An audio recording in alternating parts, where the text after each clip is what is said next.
Look, we all want our digital projects done like yesterday, right? Speed feels like progress, it feels productive. But what if I told you that in the digital world, speed is often the single most expensive shortcut you can possibly take? Today, we're going to peel back the layers on these projects to uncover the very real, very high cost of moving too fast. All right, let's just let that sink in for a second. This quote, man, it just gets right to the heart of the problem. You know, the most dangerous mistakes, they aren't the ones that are obviously wrong from day one. No, the real project killers are the ones that seem perfectly logical, even smart at the time. And that's the trap, isn't it? Someone on the team proposes a decision that promises to save time, save money, and get you to launch faster. It feels like a total win. But here's the thing, that illusion of progress often hides these deep structural problems that won't show up until much, much later. That is the million-dollar question, right? How do you develop the foresight to see a future disaster when everything looks just fine right now? Well, the good news is there's actually a framework for this. You just got to know what signals to look for.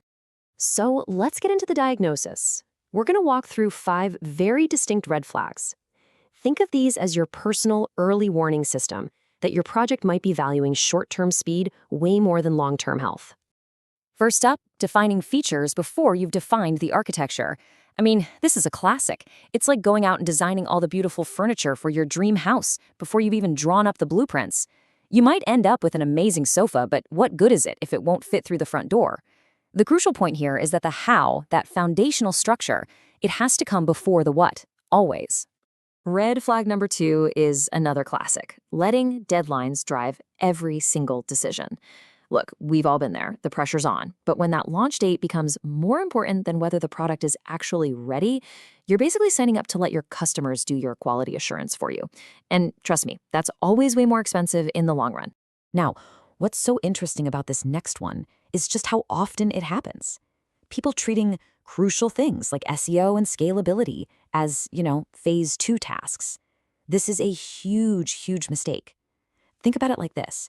These aren't just toppings you sprinkle on a pizza at the end. They are the dough. They have to be baked in from the very beginning, or any growth you see will be built on a foundation that's pretty much guaranteed to crack. Oh, this is a big one. If you ask your team, hey, what's the downside of this approach? And all you get back are blank stares, that is a major red flag. Every single decision in tech, and I mean every decision, involves a trade-off.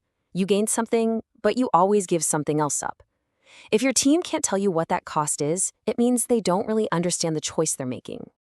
And that brings us to our final red flag, making way too many irreversible choices right at the start of a project. The best-run projects, they stay flexible for as long as possible.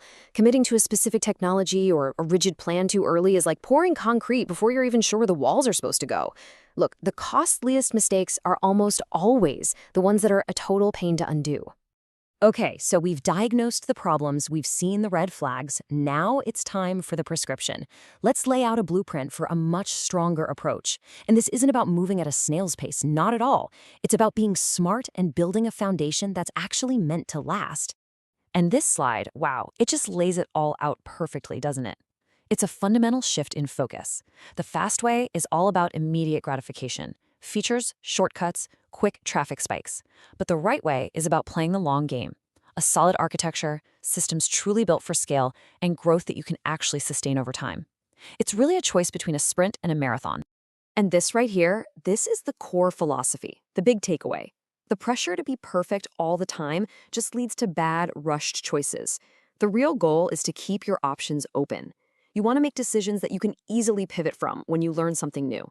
Real agility isn't just about speed. It's about being able to change course without having to tear the whole thing down and start from scratch. So, what does this all mean for you? Let's make this really practical. This last part is all about empowering you.